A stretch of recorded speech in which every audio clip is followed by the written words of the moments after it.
Não é de hoje que personalidades ilustres são usadas como instrumento de poder, mesmo depois de mortas. Nesse vídeo foram usados como fontes o documentário Evita, La tumba sin paz, de Tristan Bauer, realizado em 1997, a série Santa Evita de 2022 da Star, fora vários artigos históricos de revistas e jornais. Vamos à história de Evita. Eu sou Denise de Fonseca e esse é o Mapa Mistério.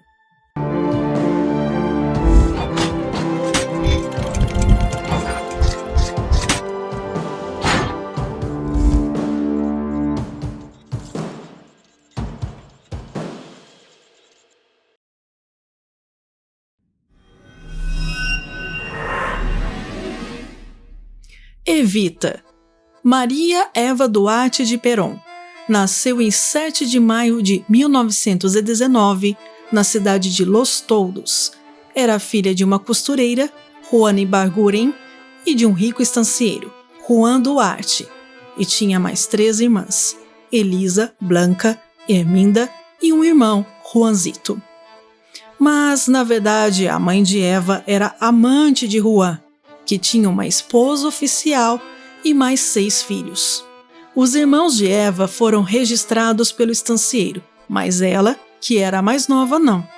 O que pode ter causado em Eva um trauma muito grande, que a fez lutar pelos mais pobres e discriminados no futuro. Quando o pai dela morreu, sua mãe teve que brigar para que os filhos pudessem se despedir do pai. Eva dizia: "Só me casarei com um príncipe ou um presidente", pois ela era desprezada por ser filha ilegítima.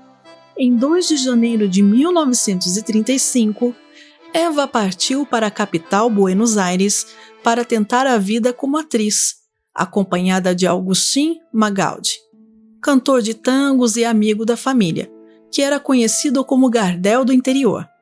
E não, cantar só era o forte da Evita no filme da Madonna. Em 1937, Eva estreou o filme Segundos Afuera e, em seguida, foi contratada para fazer radionovelas. Em 1944, um grande terremoto atingiu a cidade de San Juan e toda a classe artística de Buenos Aires se uniu para arrecadar fundos para as vítimas. Uma comitiva de artistas foi destacada para ir à casa de eventos Estádio Luna Park, em um evento organizado pela Secretaria do Trabalho e Previdência, na pessoa de Juan Domingo Perón, ministro do Trabalho na época. Lá, conheceu a jovem atriz Eva Duarte, e um romance começou. Dizem que oficializaram a união por causa da carreira política de Perón. O casal já vivia junto, mas naquela época esse tipo de relação era mal visto pela sociedade, especialmente no caso de um candidato a presidente da República. Antes de casar-se, Juan Perón ficou preso alguns dias por questões políticas. Eva foi uma das pessoas que mais se mobilizou para conseguir sua libertação. Após a liberação de Perón, o casal trabalhou junto na campanha para presidente. Praticamente não tiveram lua de mel, já que seu tempo estava consumido por viagens, comícios e outros compromissos de campanha. Perón venceu as eleições em fevereiro de 1946, assumindo a presidência no dia 24 de junho no mesmo ano. Evita, como gostava que o povo a chamasse, criou uma fundação de auxílio aos pobres que levava o seu nome. Foi fundamental para que fossem criadas 35 policlínicas, mais de 450 escolas, asilos e orfanatos pelo país.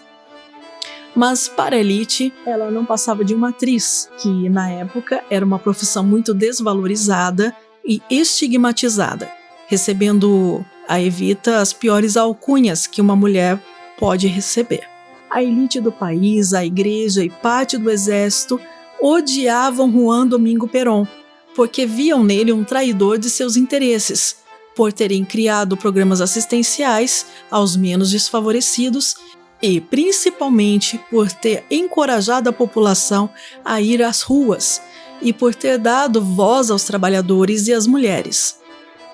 Por vários motivos, os poderosos odiavam Evita, mas o maior motivo veio quando o CGT, que é a Confederação General del Trabajo de la República Argentina, e o Partido Peronista Feminino propuseram a candidatura de Evita à vice-presidência, quando ele já concorria ao seu segundo mandato. As pessoas foram às ruas para pedir a candidatura de Evita. Nessa hora, era evidente que ela era muito maior que Perón. No discurso, ela pede para que o povo não a obrigue a fazer o que ela não quer fazer. Então o povo clama e ela deixa no ar que talvez aceitasse. Mas uma semana depois, ela teve que renunciar de vez. Em 21 de setembro de 1951, os exames laboratoriais trouxeram uma triste notícia. Eva Perón tinha um tumor no cólon do útero. O estranho é que é o mesmo tipo de câncer que matara a primeira esposa de Perón, Aurélia, em 1937, que morreu muito nova também, o que leva à hipótese de que o general tenha transmitido a ambas o vírus do HPV, que hoje sabemos que é um fator de risco para esse tipo de câncer. Uma semana depois, quando Eva estava em tratamento, houve uma revolta do general Menéndez, um conspirador, admirador de Hitler, e o capitão Alejandro Lanusse. Eles queriam assassinar Perón e Evita, mas foram derrotados em poucas horas. A CGT fez a defesa do governo. Evita só foi saber do acontecido depois, quando já estava tudo controlado. Ela ficou indignada e exigiu falar ao povo direto da cama, em seu quarto, pelo rádio. Eu espero estar pronto na luta com ustedes, como todos os dias destes anos felices de esta nueva Argentina de Perón.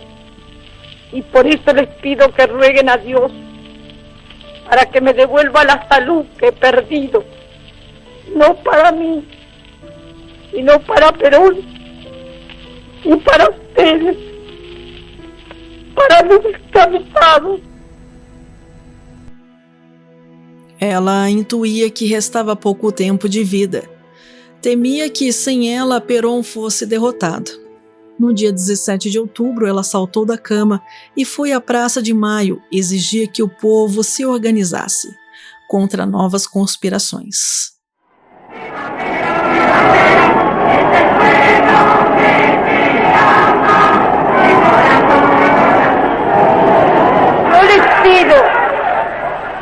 Yo les pido hoy, compañeros, una sola cosa, que juremos todos públicamente defender a Perón y luchar por él hasta la muerte.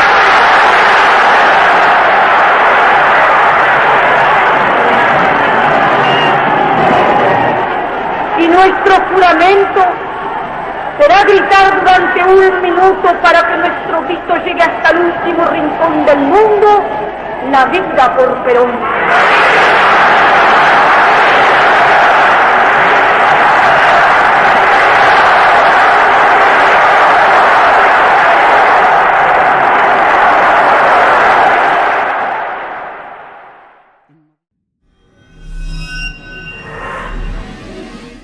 Em novembro, foi operada por 2 grandes cirurgiões, um argentino e um americano. A operação parecia ter sido um sucesso. O povo se aglomerou na frente da clínica, aonde foi a cirurgia para rezar por ela. Os ricos davam vivas ao câncer. Ela exigiu votar da cama do hospital. Foi a primeira vez que votou em sua vida. A primeira vez que votaram as mulheres na Argentina.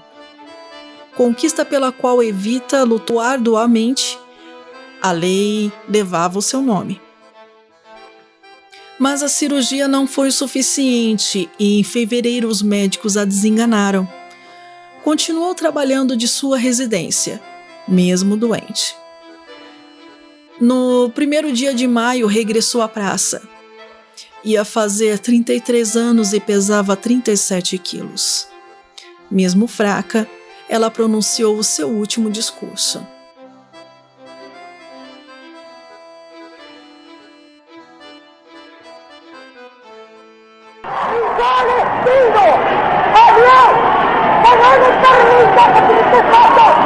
Levantar la mano contra Perón, fuerte, grande Sevilla, grande Sevilla, ese día mi señor, nosotros por la defensa nosotros por la defensa de la patria, muerta vida para dejar el tiempo la vida, pero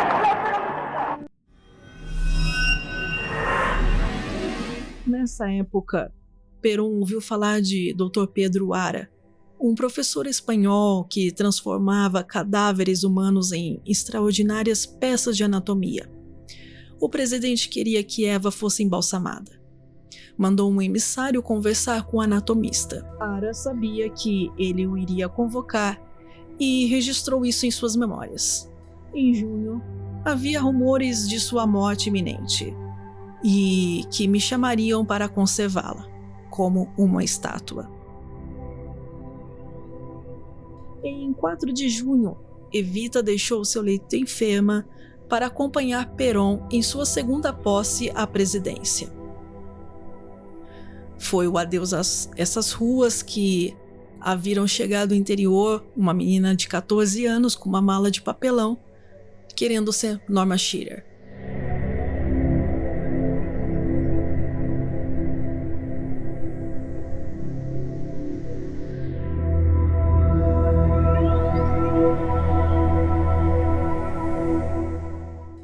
Há quem diga que Evita foi submetida a uma lobotomia pré-frontal, para que ela não sentisse mais as fortes dores do câncer. Um médico estadunidense, James Poppen, fez a cirurgia em segredo. Nem mesmo Evita sabia.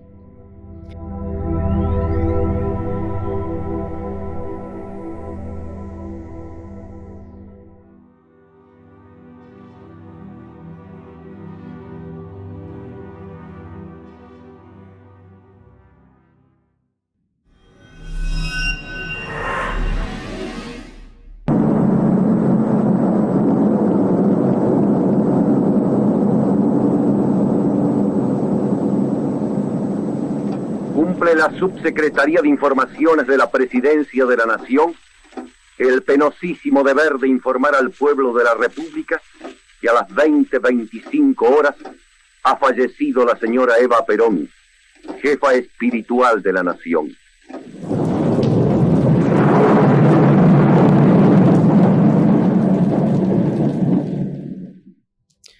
O professor Pedro Ara chegou poucos minutos depois à residência. Definiu as condições do seu contrato e entrou à câmara mortuária. Abre aspas. Diante de nós jazia a mulher mais amada e odiada de seu tempo. Havia lutado ferozmente contra os grandes e caiu, derrotada pelo infinitamente pequeno. Amanheceu, o cadáver já era incorruptível. Mas faltavam muitos meses de trabalho para conservá-la imutável. Fecha aspas. Quando o Dr. Ara concluiu sua tarefa, a manicure cumpriu a última ordem de Evita. Quando eu morrer, tire este esmalte e ponha o transparente da Revlon, que mandei comprar ontem. A Argentina jamais vira semelhante dor. O corpo foi velado por 16 dias, sob uma chuva gelada e persistente. 2 milhões de fiéis despediram-se dela pelas ruas.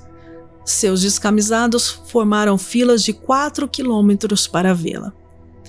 O frio, a chuva, a vigília provocaram 4 mortes e centenas de desmaios. 500 mil de bocas beijaram seu caixão. O Papa recebeu 25 mil pedidos para transformá-la em santa. Enquanto o mundo inteiro comparecia ao funeral, o Dr. Ara travava uma guerra secreta. Algumas pessoas abriram o caixão para desembaçar o vidro da tampa, pondo em perigo a estética da conservação. A partir deste momento, já não havia paz para o cadáver de Evita. Dr. Ara montou o laboratório no segundo piso da CGT. Ele não queria, porque ali poderia haver distúrbios, mas o presidente não deu outra alternativa. Evita devia descansar no CGT até ser construído um monumento ao descamisado, uma obra faraônica 2 vezes mais alta que a Estátua da Liberdade. Por sugestão do Dr. Ara, Perón pôs fim aos funerais. Os restos de Evita receberam no Congresso honras dignas de um presidente. Em 11 de agosto foi transportado ao CGT sobre uma carreta de canhão, puxada por 38 dirigentes sindicais. Logo o corpo ingressou a uma área proibida. No dia seguinte, o anatomista começou sua delicada obra, que durou vários meses, que custou $100 mil. Cada passo foi anotado no seu diário. Abre aspas. 12 de agosto. Tenho todos os reagentes. Enfaixe os dedos e cubra-os com tricloro e etileno. 13 de agosto. Banho por acetato e nitrato. Asseguro-me de submergir a cabeça e as mãos. 14 de agosto. Revisão do movimento do cadáver. 15 de agosto. Descubro o cadáver e tiro as vendas das pálpebras. 26 de agosto. Ao cumprir-se um mês, há uma marcha de luz de tochas. Temo um desastre. Uma brasa trazida pelo vento pode inflamar os reagentes e destruir o cadáver. Fecha aspas. Ao cumprir-se um ano, o Dr. Ara pôde escrever com orgulho que concluíra seu trabalho. Mas o monumento continuava sendo um projeto. Durante mais 2 anos, o corpo permaneceu na CGT, cuidado pelo embalsamador. Fora da redoma, onde Evita continuava a mesma, o governo se decompunha. Para muitos, faltava a chama da revolução. Crescia o ódio entre peronistas e seus inimigos. O fantasma da guerra civil começava a aparecer. 26 de julho de 1955, o contorno de um avião recorta-se sobre o céu. O povo de Buenos Aires levava uma vida normal, quando, de surpresa, aviões da Marinha despejaram bombas na casa do governo e seus arredores. Enquanto suas metralhadoras enchiam de sangue e morte a multidão que vivia mais um dia pacificamente. Centenas de mortos foi o saldo dessa ação sem lógica. Na CGT, milhares saíram para combater a Marinha. O complô para assassinar o presidente foi abortado. Mas o governo estava enfraquecido. Em 16 de setembro, os conspiradores voltaram. Em setembro, o regime caiu. Enquanto comemoravam, os antiperonistas, Ara correu para perguntar a Perón o que deveria fazer com o cadáver. O presidente disse que esperasse seu chamado. Tal chamado demoraria 16 anos. Perón refugiou-se num barco paraguaio e em 12 de outubro de 1955 foi para um longo exílio. Com a saída do seu genro, a mãe de Evita, desesperada, pediu para o Dr. Ara que protegesse o corpo de um possível ataque. Ara sentiu que era uma carga muito pesada para ele, mas ficou no CGT, esperando os novos donos do poder. Os golpistas não tardaram em perguntar se aquilo que estava no CGT era o cadáver de Evita ou uma boneca. Não seria ela uma boneca de cera? Para investigar, nomearam uma comissão de médicos, que extraíram um pedaço pequeno da orelha esquerda para exame histológico. Cortaram-lhe uma falange de um dedo para examinar as digitais. Tiraram radiografias e tiveram que admitir que era o corpo de Evita que Dr. Ara conservava com todos os órgãos internos. Essa comprovação os deixava em pânico. Os peronistas podiam roubar o cadáver e usá-lo como um instrumento para incendiar o país. Os inimigos do povo no poder diziam barbaridades de Eva e que o cadáver seria incinerado e jogado ao mar. A linha mais dura dos golpistas tomou o poder. Os peronistas os chamavam de gorilas, uma alcunha que se tornou universal. O almirante Rojas era a eminência parda e o general Pedro Aramburu foi nomeado presidente de fato. Tinham uma ideia fixa: apagar o peronismo da face da terra. Proibiram a simples menção a Perón ou Eva. Proibiram o uso de emblemas partidários. Proibiram ter em casa fotografias dos Perón ou livros que se referissem a eles ou ao seu governo.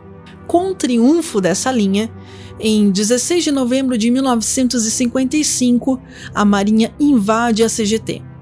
O presidente Aramburu decidiu que o corpo deveria desaparecer. Entregou a tarefa a um oficial que se distinguira por ler Schiller em alemão e ter derrubado o busto de Evita com um tanque. O tenente-coronel Maury Goering, chefe da CIE, o temido Serviço de Informação do Exército.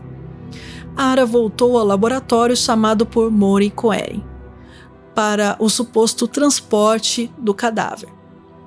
O corpo foi colocado no ataúde original, mas a tampa não foi soldada, como o médico queria. Nem lhe deram nenhum recibo. O professor se foi com os piores pressentimentos. Na noite de 22 de dezembro de 1955, os homens de Maury Goering sequestraram o corpo de Eva Perón para fazê-lo desaparecer. Mas logo viram que alguém os vigiava passo a passo. Haviam velas na entrada da CGT. Quando paravam o caminhão com o ataúde dentro, apareciam velas acesas ao lado dele. Primeiro, o caixão foi guardado na biblioteca de um militar que era conhecido como louco, o Major Arancibia. Uma noite, ele achou que a sua casa havia sido invadida e atirou 2 vezes, atingindo sua esposa grávida, que morreu na hora.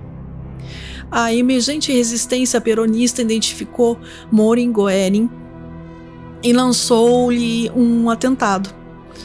Uma bomba explodiu em sua casa.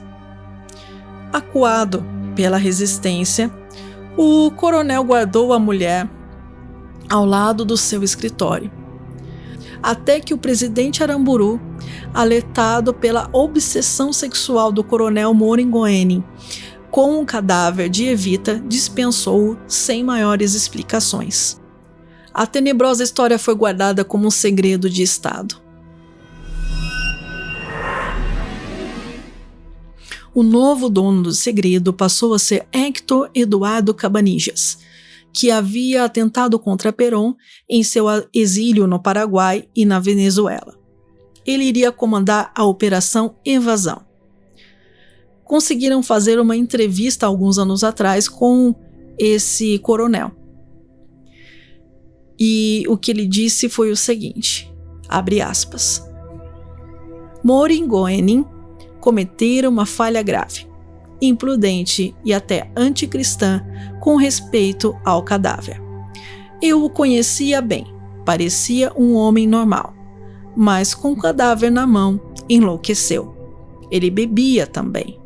Dizia que essa mulher pertencia a ele. Ao assumir o CIE, vi ao lado da minha sala um cômodo, onde se guardavam documentos antigos, e ali estava o caixão com os restos da senhora Eva Perón. Foi uma emoção grande, pois parecia uma boneca. O corpo estava intacto. Não havia nenhuma modificação.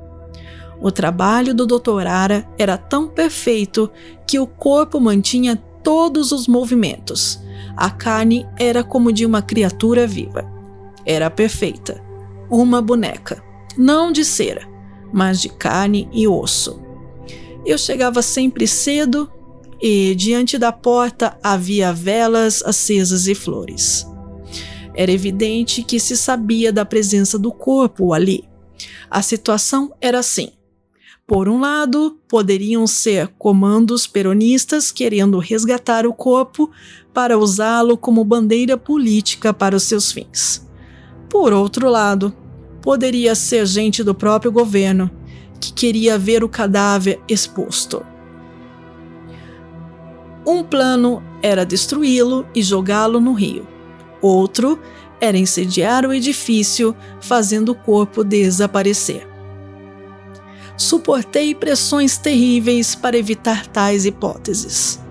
Foi aí que apresentei a ideia de tirar o corpo do país. Enganadas pelos emissários do CIE, a mãe e as irmãs de Evita perguntavam angustiadas o que fora feito com o corpo. Como católicas fervorosas, pediram apoio à igreja, ignorando que os militares tinham se antecipado a elas. Continuando o relato do coronel Cabanillas, abre aspas, graças à intervenção ativa e muito especial da igreja, é possível levar a cabo a operação da remoção do corpo de Eva para a Itália. Participou disso um representante do Papa, que inclusive cuidou da compra do túmulo e tomou as providências para a chegada do corpo. Fecha aspas. Em abril de 1955, os homens de Cabanillas fizeram o corpo passar por uma viúva italiana, Maria Maggi de Magistris, e o embarcaram rumo a Gênova, com destino a Milão. O cadáver foi depositado em um túmulo em Milão. Era chamado de Tumbino e foi comprado por 30 anos. E nunca mais se comentou sobre esse problema. Nem o general Aramburu sabia do destino do cadáver. O mistério se manteve por 14 anos, com dados reais e lendas atravessando a névoa. Enterrei-a de pé como um macho, confessou Mori Goenin a um jornalista. Nunca saiu da Argentina, disseram a família de Evita. Outros escreveram sobre várias réplicas de cera, ataúdes enviados a diferentes países, e de um corpo enterrado na embaixada da Argentina na Alemanha. Para a Argentina foram 14 anos de solidão, com duras ditaduras militares e governos civis fracos, com a metade do país exigindo os direitos perdidos e o cadáver de Eva Perón. A mãe de Eva apelou a todos os presidentes e ao próprio Papa. Morreu em fevereiro de 71, sem recuperar o corpo da filha. Perón envelheceu em Madrid, acompanhado por sua nova esposa Isabelita, tentando liderar uma juventude revolucionária. Em março de 1970, guerrilheiros que eram bebês na época de Perón sequestraram o general Aramburu, acusando-o de fuzilar peronistas e ter feito desaparecer o corpo da companheira Evita. Aramburu foi condenado e executado. A ditadura militar entrou em crise e surgiu um novo caudilho, o general Alejandro Lanusse, o oficial aristocrático que conspirava contra Perón em 1951. Ambicioso e audaz, decidiu negociar com Perón, oferecendo como prova de boa vontade a devolução do cadáver. Então, ordenou ao coronel Cabanillas que fizesse o caminho inverso. Eles contrataram o padre Ângeles, que havia sido nomeado pelo próprio Vaticano. Sua ajuda foi crucial por causa dos documentos em italiano endereçados à prefeitura de Milão, para poder retirar o cadáver, inclusive explicando por que iriam retirá-lo após 15 anos e levá-lo a Madrid. O cadáver foi retirado e quando os coveiros puxaram a tampa, viram algo que deixou-os estarrecidos. Saíram gritando, milagre! Porque o cadáver estava intacto depois de 15 anos. Aí foi explicado aos coveiros que ela estava mumificada Foi-lhes dado umas liras e eles ficaram mais tranquilos. No dia seguinte, o cadáver voltou a peregrinar. Atravessou o norte da Itália, França e parte da Espanha, onde Maria Maggi voltou a ser Eva Perón. Em 3 de setembro, chegou a Madrid. Na mesma noite, foi levada para a casa de Perón. Eles não quiseram chegar às 20h25 em ponto. Mudaram a hora para não ser a mesma hora da morte. O coronel se apresentou a Perón e informou a ele que havia trazido o cadáver de Eva Perón. Perón recebeu o cadáver assinando uma ata que lhe apresentou o coronel Cabanillas. Mas numa carta, sua prima Raquel acusou os militares de terem se aproveitado do corpo e se perguntou por que o Vaticano tinha sido cúmplice dessa manobra, e concluíra: esses miseráveis ainda querem que agradeçamos a devolução dos despojos.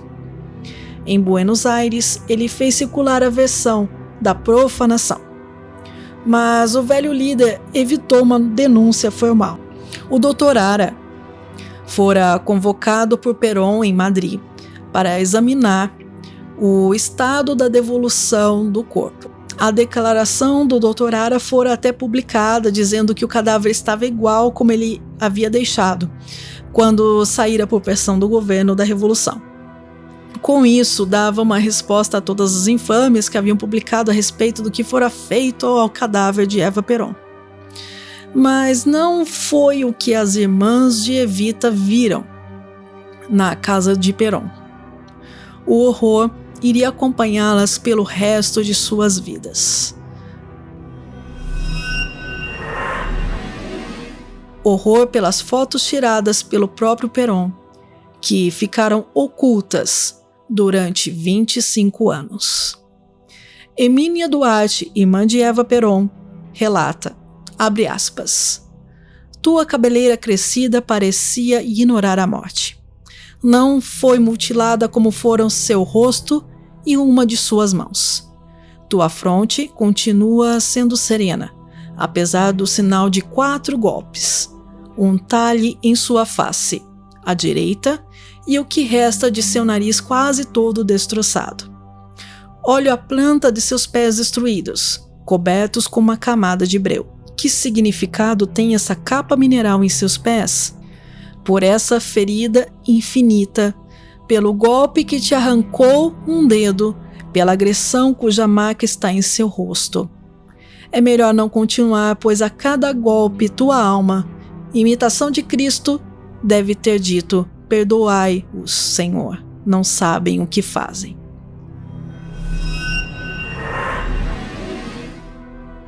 Em setembro de 1971, o caso de Eva Perón parecia definitivamente encerrado. 2 anos depois, a juventude peronista tomou o nome de Eva como grito de guerra.